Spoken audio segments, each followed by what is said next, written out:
Hello guys, एक बार फिर से आप सभी का स्वागत है हमारे चैनल BMS लेक्चर्स में। तो जैसा कि आपको पता है, हम सभी जो है द्रव्य विज्ञानीय पढ़ रहे थे। तो आज हम इस टॉपिक का लास्ट वीडियो बनाएंगे और आज हम इस चैप्टर को जो है ख़त्म कर देंगे। तो सबसे पहले देखिए, हम आत्मा के बारे में पढ़ते हैं। कल हमने काल और दिशा के बारे में पढ़ा था, आज हम आत्मा के बारे में पढ़ते हैं। तो देखिए, आत्मा के बारे में क्या बताया गया है कि आस्तिक दर्शनों की तरह आयुर्वेद में भी आत्मा के अस्तित्व को स्वीकार किया गया है। तो ये बात हमें पता है कि आयुर्वेद में भी जो है आत्मा के अस्तित्व को माना गया है। चिकित्सा केवल चेतना शरीर की होती है और चेतनता आत्मा के कारण होती है। आत्मा के अस्तित्व को प्रमाणित करने के लिए निम्न युक्तियां दी जा रही हैं। तो आपको ये तीनों युक्तियां जो है याद करनी पड़ेंगी, जो नीचे दी गई हैं। पहली देखिए, नवजात शिशु पैदा होते ही रोता है और पश्चात कभी कभी हंसता है। इससे उसके पूर्व अनुभव की प्रतीति होती है, जो आत्मा के अस्तित्व की घोतक है। तो जब कोई बच्चा छोटा पैदा होता है तो अपने आप रोता है, अपने आप हंसता है, तो आखिर उसे कैसे पता होता है? तो ऐसा माना जाता है कि उसे उसके पूर्व जन्म से ये सारी चीज़ें जो हैं प्राप्त हुई हैं। उसके बाद देखिए, दूसरी युक्ति के बारे में बताया गया है। गुण सदा अपने आधार के साथ रहता है। चैतन्य नामक गुण का आधार शरीर है। ये हमें पता है कि गुण और कर्म दोनों द्रव्य पर आश्रित रहते हैं, क्यों गुण का अकेले एग्जिस्टेंस नहीं है, किसी भी प्रॉपर्टी का अकेले एग्जिस्टेंस नहीं है बिना उसके बेस मटेरियल के। तो वही बता रहा है कि गुण सदा अपने आधार के साथ रहता है। चैतन्य नामक गुण का आधार शरीर, इंद्रियां या मन नहीं हो सकते हैं, अतः आत्मा नामक आधार का स्वीकार करना पड़ता है। चैतन्य रूपी गुण आत्मा रूपी आधार में रहता है। फिर तीसरी युक्ति देखिए, किसी कार्य को करने के लिए प्रयत्न की आवश्यकता होती है। यह प्रयत्न आत्मा द्वारा होता है। ठीक है, तो ये तीन युक्तियां आत्मा को लेकर के दी गई हैं। इसके बाद देखिए, आत्मा शब्द की व्युत्पत्ति के बारे में बताया गया है। अत्सात्य गमने धातु सतिभ्याम मननी मनिणो इति मनिण से शब्द आत्मा बना है, अर्थात जिसका अर्थ निकलता है निरंतर गति करने वाला। हमने काल में भी कुछ इसी प्रकार की डेफिनेशन पढ़ी थी कि जो निरंतर गति करने वाला हो उसे हम क्या बोलते हैं? काल। तो आत्मा में भी यही डेफिनेशन आई है कि जिसका अर्थ है निरंतर गति करने वाला। अत का अर्थ है जो सभी को व्याप्त करता है, और अप का अर्थ है जो निरंतर गति करता है। ठीक है, इसके बाद देखिए, एक और व्युत्पत्ति बताई गई है। जो संपूर्ण शरीर को या विश्व को व्याप्त करता है उसे आत्मा कहते हैं। आपको पता होगा, आत्मा परमात्मा का एक सूक्ष्म रूप भी कहा जाता है, तो इसीलिए यहाँ पर ये डेफिनेशन आई है। इसके बाद देखिए, आत्मा के पर्याय ये भी पूछे जाते हैं, जैसे जीव, चेतना धातु, देह, शरीर, शरीरी, दृष्टा, क्षेत्रज्ञ, पुरुष, ज्ञा, सर्वज्ञ, निर्विकार, निर्गुण, वशी, कर्ता, सच्चिदानंद स्वरूप, ईश्वर, रचयिता, श्रोता, घ्राता, साक्षी। तो आपको पर्याय एक बारी ऐसे माइंड में होने चाहिए कि अगर पूछ ही लिया है MCQ में कि कौन से आत्मा के पर्याय हैं, कौन से नहीं है, तो आपको पता होना चाहिए कि क्षेत्र और क्षेत्रज्ञ में क्षेत्रज्ञ जो है आत्मा का पर्याय है, और क्षेत्र जो है वो शरीर का पर्याय है। ठीक है, इसके बाद देखिए, आत्मा के लक्षण के बारे में बताया गया है। तो ज्ञान अधिकरण आत्मा, अर्थात ज्ञान के अधिकरण को आत्मा कहते हैं। ज्ञान का अधिकरण काल आदि भी होते हैं, अतः आत्मा का लक्षण समवाय संबंधेन ज्ञान अधिकरण आत्मा ऐसा करना चाहिए। कालादि ज्ञान के समवाय संबंध से अधिकरण नहीं है, केवल आत्मा। मतलब कुल मिला के यहाँ पर सीधी सी बात ये कह रहे हैं, ज्ञान का अधिकरण आत्मा का अर्थ है कि ज्ञान जो होता है वो शरीर को नहीं, आत्मा को होता है। ये बात आपने पहले भी पढ़ी होगी कि ज्ञान शरीर को नहीं, ज्ञान आत्मा को होता है। ठीक है, इसके बाद देखिए, वैश्विक दर्शन के अनुसार आत्मा के लक्षण बताए गए हैं, तो ये आपको याद करने पड़ेंगे। प्राण, अपान, निमेष, उन्मेष, जीवन, मनोगति, इंद्रियांतर, विकार, सुख, दुख, इच्छा, द्वेष और प्रयत्न। उसी प्रकार न्याय दर्शन के अनुसार भी कुछ गुण दिए गए हैं, इच्छा, द्वेष, प्रयत्न, सुख, दुख और ज्ञान। अगर आपको ऊपर के दो नहीं याद होते हैं तो चरक संहिता के अनुसार जो गुण दिए हुए हैं, चरक शारीर अध्याय 1 कथिता पुरुषीय अध्याय में जो आत्मा के गुण बताए गए हैं, ये श्लोक आपको याद कर लेना है। ये आपके अभी भी काम आएगा, और आगे जब आप शारीर स्थान पढ़ेंगे तभी भी आपके बहुत ज़्यादा काम में आने वाला है। तो ये थोड़ा सा बड़ा आपको ज़रूर लगेगा, लेकिन इसमें सभी लक्षणों के बारे में वर्णन है, 24 लक्षण के बारे में वर्णन है, तो इसके लिए आपको जो है रटना नहीं पड़ेगा। तो देखिए, प्राण अपानो निमेषाद्या जीवनम मनसो गति, इंद्रियांतर संचारः प्रेरणम धारणम च यत् देशांतर्गति, स्वप्ने पंच तत्व ग्रहणम तथा दृष्टत्य दक्षिणे नक्षत्रा सव्येन आगमनस्तथा इच्छा द्वेष सुखम दुखम प्रयत्नश्चेतना धृति बुद्धि स्मृति अहंकारो लिंगानि परमात्मना यस्मात् समुत्पल्य लभ्यते लिंगान्येतानि जीवतः न मृत्यास्य आत्मलिंगानि तस्याम तस्मदाहुर्महर्षयः। अर्थात तो यहाँ पर जो है कुछ 24 लक्षण के बारे में बताया गया है। तो देखिए, प्राणापानो निमेषाद्यो प्राणापान निमेषाद्य जीवनम मनसो गति इंद्रियांतर संचारः प्रेरणा धारणा देशांतर गति स्वप्ने। ठीक है, उसके बाद देखिए पंच तत्व ग्रहणत्वम। ठीक है, उसके मतलब आपको रटना नहीं है, आप देखिए श्लोक से ही सीधा सीधा याद कर सकते हैं। दृष्टत्व दक्षिणे नक्षत्रा सवेन आगमनस्तथा। इसका क्या मतलब है? दक्षिण नेत्र से जो विषय दिखाई दे रहा है उसी का ज्ञान वाम नेत्र से भी होना यह आत्मा का लक्षण है। ठीक, इच्छा द्वेष सुख दुख प्रयत्न चेतना धृति बुद्धि स्मृति और अहंकार, ये सभी जो हैं ये आत्मा के लक्षण हैं, ये आपको याद ही करने हैं। ठीक है, इसके बाद देखिए आत्मा के गुणों के बारे में वर्णन किया गया है। तो प्रशस्त पाठ के अनुसार हमें पता है, हमने काल और दिशा के भी पढ़ चुके हैं जो कि 5 थे, और आत्मा के देखिए 14 गुण आए हैं। अगर आपको याद है कि पंच महाभूत में कौन कौन से महाभूत में प्रशस्त पाद ने 14 गुण बताए थे तो कमेंट करके ज़रूर बताएं। ठीक है, आत्मा के 14 गुण देखिए कौन कौन से हैं। बुद्धि सुख दुख इच्छा द्वेष प्रयत्न संख्या परिमाण पृथकत्व संयोग विभाग भावना धर्म और अधर्म। तो ये आप 14 गुण आपको याद करने पड़ेंगे। उसके बाद देखिए आत्मा का स्थान, तो हृदय चेतनम अधिष्ठानम एकम। चरक शारीर स्थान अध्याय 7 में बताया गया है कि आत्मा का स्थान क्या है? हृदय है। उसके बाद देखिए आत्मा के भेद, तो आत्मा एक और विभु है, परंतु उपाधि भेद से जो है इसके भेद बताए गए हैं। उपाधि भेद से काल के भी भेद थे, उपाधि भेद से दिशा के भी भेद थे।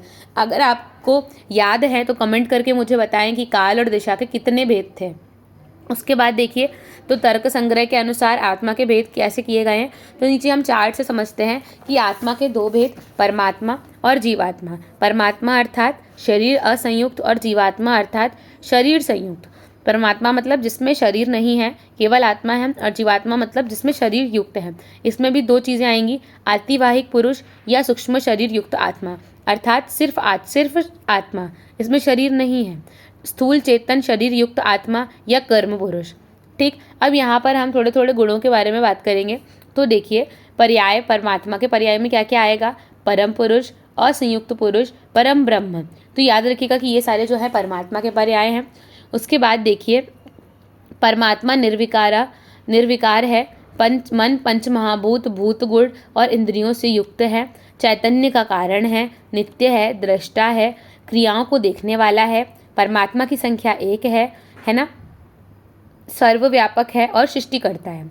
इसके बाद देखिए अतिवाहिक पुरुष, इसके पर्याय क्या है? सूक्ष्म, मतलब अब हम उसके भेद पढ़ रहे हैं, अतिवाहिक और स्थूल शरीर, है ना। तो इसमें क्या है कि अतिवाहिक पुरुष में सूक्ष्म शरीर युक्त आत्मा, सूक्ष्म शरीर, लिंग शरीर, स्पृक शरीर इत्यादि। ठीक, इसके बाद देखिए हम थोड़े थोड़े इनके बारे में पढ़ते हैं।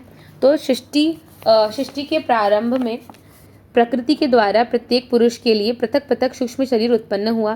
तो इतना ज़्यादा डिटेल में आपको रिक्वायरमेंट नहीं है पढ़ने की कि अतिवाहिक पुरुष का इतना डिटेल क्या है। आत्मा आएगा भी तो आपको इतना ज़्यादा डिटेलिंग भेद में नहीं करनी है। एक बार ही आप ये सारी चीज़ें रीड कर लीजिएगा। अगर आपको नहीं समझ आता है तो आप बता सकते हैं मुझे कमेंट करके कि नहीं समझ आया, तो हम इसको और कंटिन्यू कर लेंगे, क्योंकि इसकी इतनी रिक्वायरमेंट नहीं है तो मैं इसे उतना ज़्यादा वो नहीं कर रही हूँ।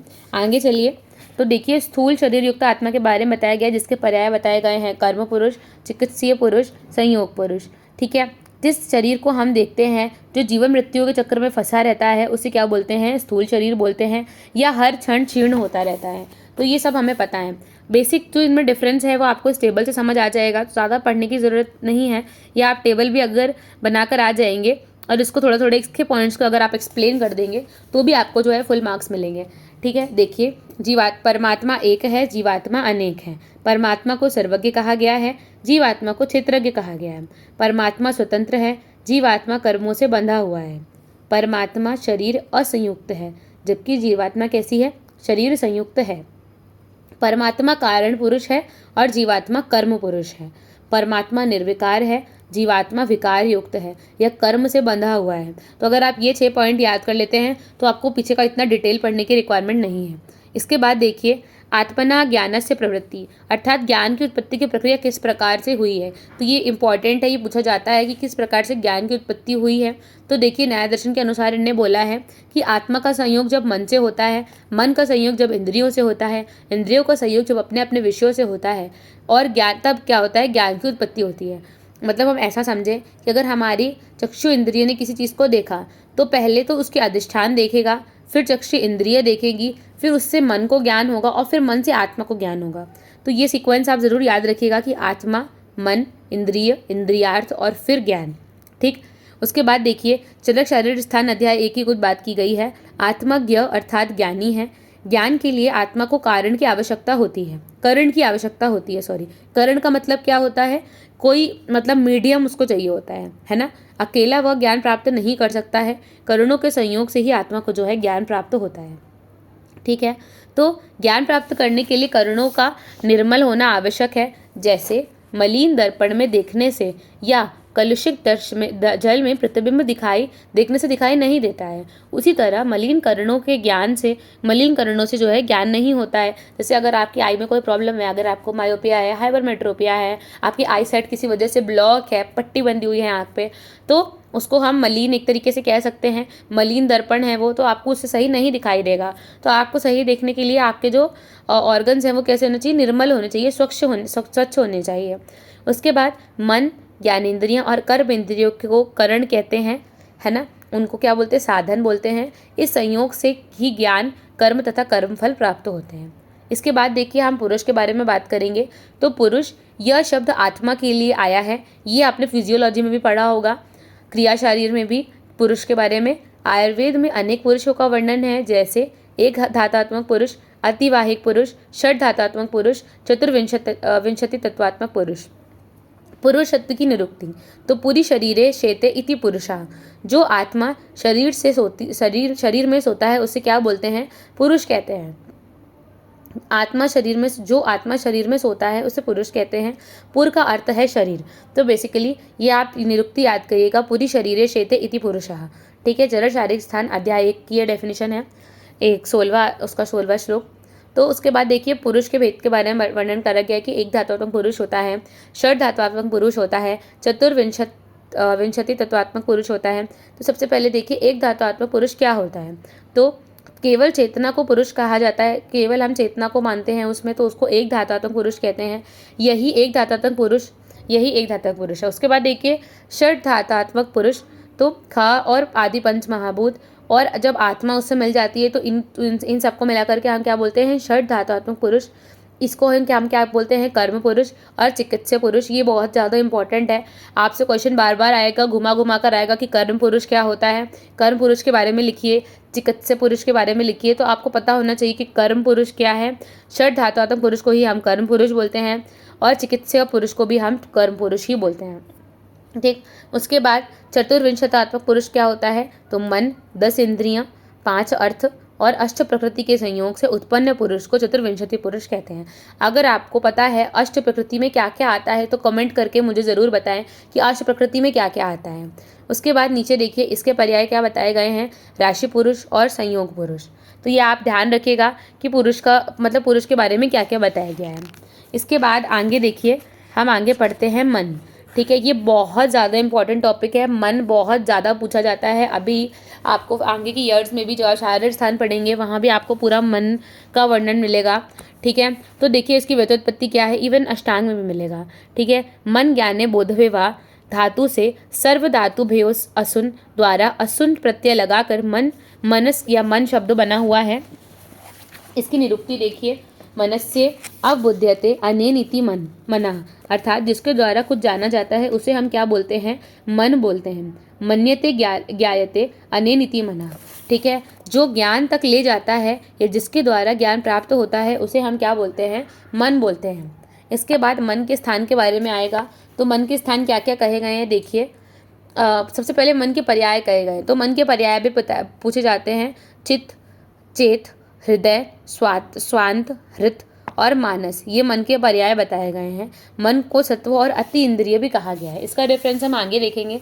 इसके बाद देखिए मन के स्थान के बारे में बात की गई है। तो बृहद त्रयी में मन का स्थान हृदय और मस्तिष्क को कहा गया है।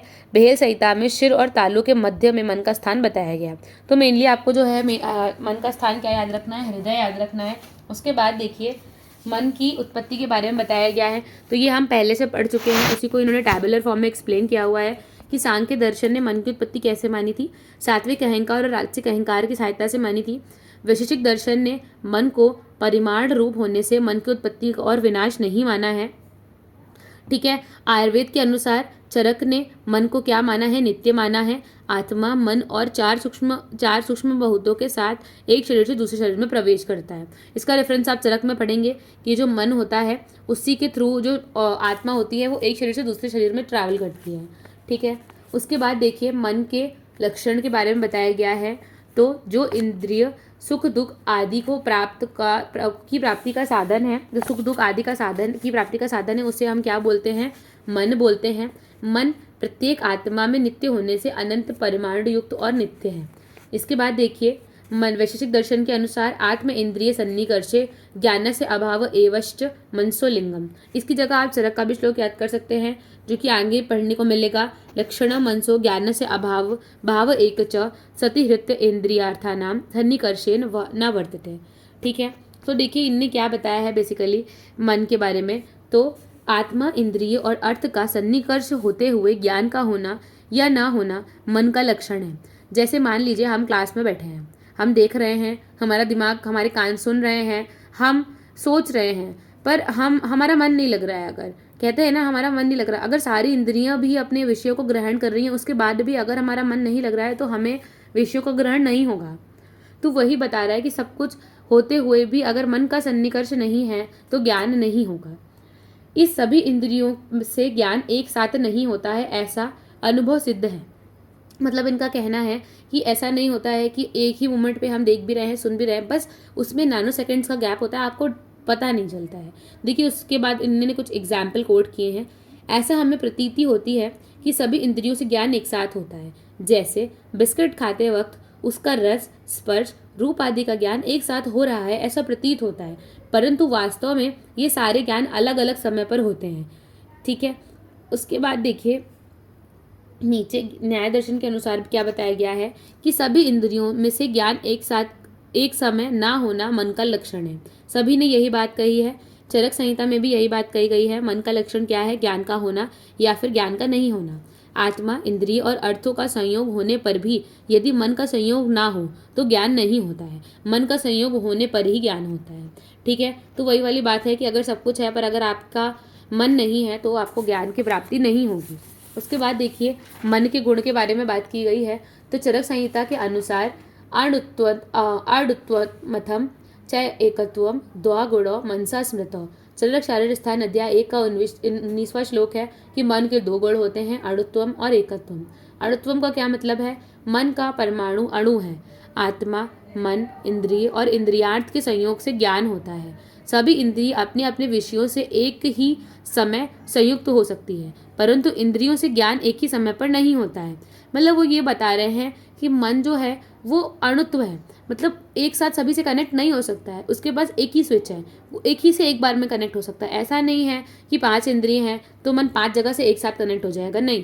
पहले वो ए से कनेक्ट होगा, उसके बाद उससे डिस्कनेक्ट होगा, तब बी से कनेक्ट होगा। ठीक है। आत्मा को इंद्रियों से मन जोड़ता है। ठीक है। मन अणु होने के कारण वह एक समय पर एक ही इंद्रिय के साथ संबंध बनाता है, अतः एक समय पर एक ही ज्ञान प्राप्त होता है। यदि मन महत् परिणाम का होता तो सभी इंद्रियों के साथ एक साथ संयोग होने से सभी इंद्रियों का ज्ञान एक ही समय पर हो जाता, परंतु ऐसा नहीं है। अतः यह सिद्ध होता है कि मन कैसा है, अणु है, मतलब छोटा है, वो एक बार में एक के साथ ही संबंध बना सकता है। इसके बाद देखिए एकत्व कि मन की संख्या क्या है, एक है। अगर एक से ज़्यादा होती तो फिर वही बात है कि सभी इंद्रियों के साथ एक साथ संयोग कर सकता था, परंतु ऐसा नहीं होता है। ठीक है। इसके बाद नीचे कुछ न्याय के बारे में बताया गया है। ये काफ़ी अच्छे न्याय हैं। देखिए उत्पल पत्र शतपत्र भेदन न्याय। उत्पल कमल का पर्याय है। तो देखिए 100 कमल के पत्तों को एक साथ रख कर छेदने पर ऐसा लगता है कि सब एक साथ एक ही समय पर छिद गए हों, परंतु वास्तव में एक एक पत्ता अलग अलग समय से छिदा होता है। कालांतर की सूक्ष्मता में ऐसा लगता है कि सभी क्रिया एक ही समय पर हुई है। आई होप आपको समझ आ गया हो। दूसरा देखिए, दीर्घ शुष्क फली भक्षण न्याय। जो शुष्कुली है ये पूड़ी का पर्याय है। तो इसमें देखिए क्या बताया गया है, शुष्कुली को खाते हुए व्यक्ति को विविध प्रकार का ज्ञान होता है, जैसे उसकी कठोरता या मृदुता, उसका गोल या चौरस होना, उसका रस, गंध, रंग आदि। ये सभी ज्ञान व्यक्ति को एक ही समय नहीं होते, अपितु बार बार एक एक करके होते हैं। सभी ज्ञान के बीच का काल सूक्ष्म होने से ऐसा प्रतीत होता है कि सभी ज्ञान एक साथ हो रहे हैं। ठीक है, इसके बाद लास्ट देखिए, अलत चर्क दर्शन न्याय। जब किसी जलती हुई लकड़ी को गति से हवा में गोलाकार घुमाया जाता है तो ऐसा प्रतीत होता है कि हवा में एक अग्नि का गोला बन रहा है। अगर हम तेज तेज किसी लकड़ी को हवा में घुमाएंगे जो कि जल रही है तो ऐसा लगेगा कि एक अग्नि का गोला है, परंतु वास्तव में वहाँ गोला नहीं है, केवल गति के कारण ऐसा आभास होता है। तो आई होप आपको ये समझ आ गया हो। ठीक है, इसके पहले हमने जो धातु पोषण न्याय पढ़े थे, अगर आपको याद है कितने धातु पोषण न्याय थे तो कमेंट करके मुझे बताइए कि कौन कौन से धातु पोषण न्याय हैं जो आपको अभी तक याद हैं। ठीक है, उसके बाद प्रशस्तपात के अनुसार देखिए, प्रशस्तपात के अनुसार मन के कितने गुण हैं? 8 गुण हैं। कौन कौन से? संख्या, परिमाण, पृथकत्व, संयोग, विभाग, परत्व, अपरत्व और संस्कार। इसके बाद देखिए मन के अर्थ या विषय। तो मन के 5 विषय बताए गए हैं या अर्थ बताए गए हैं। कौन कौन से? चिंता, विचार, ऊह, ध्येय और संकल्प। सुख दुख आदि जिनका ज्ञान मन के द्वारा होता है वे भी मन के विषय हैं। ठीक है, इसके बाद मतलब मेनली अगर आपसे क्वेश्चन पूछा जाए कितने विषय हैं तो आपको 5 पर ही टिक करना है। कौन कौन से? चिंत्य, विचार्य, ऊह, ध्येय और संकल्प। इसके बाद देखिए सबसे पहले चिंत्य क्या होता है। ठीक है, तो चिंत्य के बारे में क्या बात की गई है? ये करना चाहिए और ये नहीं करना चाहिए, इसका विचार case sorry for the disturbance. चलिए, तो चिंत्य के बारे में क्या बताया गया है कि चिंत्य ये करना चाहिए और ये नहीं करना चाहिए। ऐसे विचार के विषय को जो है चिंत्य कहते हैं, है ना। फिर उसके बाद कर्तव्य अकर्तव्य का ज्ञान करना चिंत्य है ना। तो चिंत्य क्या होता है? ये करना चाहिए और ये नहीं करना चाहिए। ऐसे विचार के विषय को क्या बोलते हैं? चिंत्य बोलते हैं, है ना। जैसे हम किसी भी डिसीजन मेकिंग करते हैं, हमें समझ आता है कि भाई हमें ऐसा करना चाहिए, हमें ऐसा नहीं करना चाहिए, क्या करना चाहिए। तो ये जो हमारे थिंकेबल सब्जेक्ट्स है, हमारी थिंकिंग प्रॉपर्टी, इसको हम क्या बोलते हैं? चिंत्य बोलते हैं। इसके बाद देखिए विचार क्या होता है? सब्जेक्ट विच नीड्स एनालिसिस, अर्थात जिस विषय का उपपत्ति और अनुपत्ति अर्थात तर्क के द्वारा विचार किया जाता है कि ये करने से लाभ होगा और ये करने से नहीं होगा, उसे हम क्या बोलते हैं? विचार्य बोलते हैं। ठीक है, आई होप आपको समझ आ रहा हो। वह क्या होता है? Subject which needs logic formed on the basis of possibilities. इसका क्या अर्थ है? तो देखिए, जो विषय इस संभावना के आधार पर प्रतिपादित किया जाता है कि यह कार्य इस प्रकार होगा, वह कहलाता है ना। जो मतलब प्रोबेबिलिटी बताता है, जो विषय इस संभावना के आधार पर प्रतिपादित किया जाता है कि यह कार्य इस प्रकार होगा। जैसे अगर आपको पता है कि आपने आज आम का पेड़ लगाया है तो कल उसके फल होंगे, तो आप एक संभावना के आधार पर कुछ घोषणा आज कर रहे हैं, उसी को हम क्या बोलेंगे? ऊह बोलेंगे। ठीक है, अब ध्येय क्या होता है? Subject which needs complete attention, मतलब भावना ज्ञान के विषय को ध्येय कहते हैं, ध्यान के विषय को ध्येय कहते हैं। मतलब जो ध्यान हम लगाते हैं तो उसके लिए हम अपना पूरा ध्यान लगाते हैं। आचार्य गंगाधर राय ने के अनुसार बाह्य इंद्रियों से मुक्त होकर जब मन चिंतन करता है तो उसे क्या बोलते हैं? उस चिंतन को हम क्या बोलते हैं? ध्येय बोलते हैं। इसके बाद देखिए संकल्प के बारे में बात होगी कि किसी विषय का यह निर्णय करना कि यह गुणयुक्त है और यह दोषयुक्त है, उसे क्या बोलते हैं? संकल्प बोलते हैं। सब्जेक्ट विच नीड्स डिटर्मिनेशन, हमारी कितनी ज़्यादा शक्ति, संकल्प शक्ति है कहते हैं ना, उससे हम संकल्प बोलते हैं। तो ये हमने मन के 5 विषयों के बारे में पढ़ा। इसके बाद देखिए मन के कार्य। तो मन के प्रमुख 4 कर्म हैं, इंद्रिय अभिग्रह, ऊह, स्वनिग्रह और विचार। तो अब इंद्रिय अभिग्रह क्या होता है ये आप याद कर लीजिएगा, बहुत ईजी है। इंद्रिय अभिग्रह, स्वनिग्रह, ऊह और विचार। ठीक है, इंद्रिय अभिग्रह क्या होता है? मन इंद्रियों में स्थित होकर अपने अपने विषयों में प्रेरित करता है और अहित विषयों से उन्हें दूर रखता है। मतलब जैसे क्या चीज़ हमें देखनी है, कैसे क्या चीज़ हमें नहीं देखनी है। तो इंद्रियां, हम उसको उस चीज़ को अपने इंद्रियों से देखेंगे, उस चीज़ को हम ग्रहण करेंगे। और कई चीज़ों को हम इग्नोर भी करते थे, तो हम इग्नोर कैसे करते हैं, हम अपने मन से ही तो करते हैं ना। तो वो प्रेरणा हमें कहाँ से मिलती है, मन से मिलती है। इंद्रिय अभिग्रह स्व। अब देखिए स्वस्य निग्रह क्या है, मन अहित विषयों से अपने आप को रोकता है, ये क्या है, स्वस्य निग्रह है। उहन क्या है, मन सभी संभावनाओं के आधार पर तर्क वितर्क करता है। वही उह जो था उसी प्रकार से उह है ना। विचार मतलब मन हित अहित का विचार करता है। तो ये मन के जो है कर्म के बारे में बताया गया है। मन के विषय 5 हैं और मन की कार्य 4 हैं, आप याद कर लीजिएगा।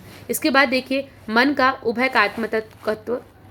तो मन को उभय क्यों बोला गया है, क्योंकि श्रोत इंद्रिय, चक्षु इंद्रिय, रस इंद्रिय, मतलब जो सभी इंद्रिय हैं ये बुद्धि का आश्रय होती हैं। ठीक है, वाक, पाणिपात, वायु और उपस्थ, ये 5 कर्म इंद्रियां हैं। मन उभय इंद्रिय है क्योंकि मन ज्ञान इंद्रिय भी है और कर्म इंद्रिय भी है। मन ज्ञान इंद्रिय और कर्म इंद्रिय दोनों को अपने अपने कार्य के लिए प्रेरित करता है।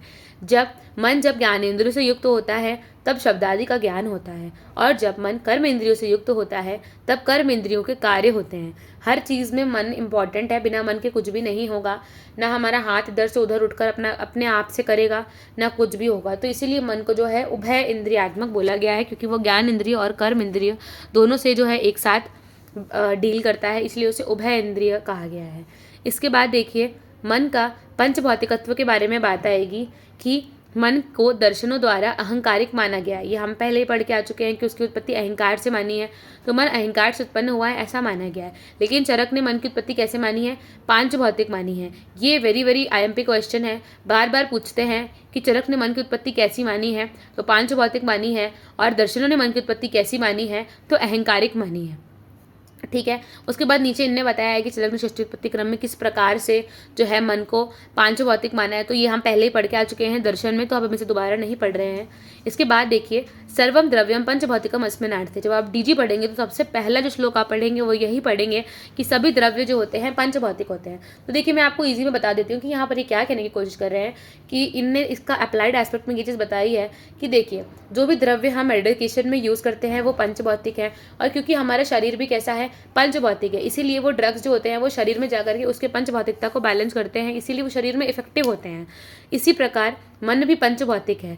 और जो ड्रग्स हमें दिए, मतलब जो ड्रग्स हम यूज़ करते हैं वो हमारे मन पर भी इसीलिए असर कर पाते हैं क्योंकि मन भी पंचभौतिक है ना। और हमारे आयुर्वेद में मन की चिकित्सा के कर्म के बारे में भी बताया गया है। तो यही बात यहाँ पर बताई गई है, आप एक बार रीड कर लीजिएगा, उसी के अकॉर्डिंग यहाँ पर बात की गई है। इसके बाद देखिए यहाँ पर शिलापुत्रक न्याय के बारे में एक बात की गई है। शिलापुत्रक न्याय में हमने क्या पढ़ा था कि जिस प्रकार के गुण शिला में होंगे उससे जो चीज़ें बनाई जाएंगी उसमें भी उसी प्रकार के गुण होंगे। तो क्योंकि प्रकृति त्रिगुणात्मक थी इसलिए उससे मन की उत्पत्ति हुई, तो मन भी कैसा होगा, त्रिगुणात्मक होगा। ठीक है, तो ये वाली बात यहाँ पर कही गई है। अब आप मुझे ये बताइएगा कि शिलापुत्रक न्याय किस आचार्य ने दिया था। जब हम दर्शन पढ़े थे तब हमने पढ़ा था, तो किस आचार्य ने दिया था और किस मतलब कहाँ पर ये आया था, इसको आप कमेंट करके मुझे ज़रूर बताइएगा। अगर आपको याद हो तो इससे आपको जो है रिकॉल होता रहेगा कि हमने क्या पढ़ा था। ठीक है, इसके बाद देखिए मन व्याधियों का आधार है।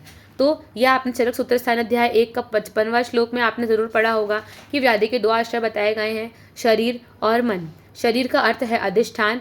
सर्व शरीर 4 दोषों को जहाँ ख वैगुण्य प्राप्त होता है वहीं वे आश्रित हो जाते हैं। मतलब जहाँ पर भी आपके शरीर में जो है खाली स्थान, रिक्त स्थान दिखता है वहीं पर जो है दोष आश्रित हो जाते हैं और व्याधि को उत्पन्न करते हैं। इस ख वैगुण्य के स्थान को व्याधि अधिष्ठान कहते हैं। ठीक है, तो ये आपको पता होगा जब आपने षट क्रिया काल पढ़ा होगा तो उसमें ये सारी चीज़ों के बारे में वर्णन किया गया है।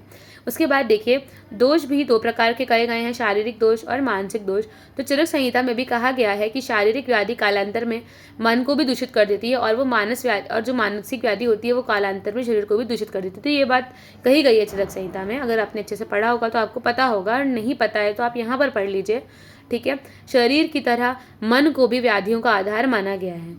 ठीक है, कई शारीरिक व्याधियों में मानसिक लक्षण दिखाई देते हैं। तो ये सारी चीज़ें हमें पता है। तो ये अपनी मतलब मन के बारे में बता रहा है कि मन किस प्रकार से व्याधियों का आधार है, मतलब उनका जो है कॉज है, उनका बेस है।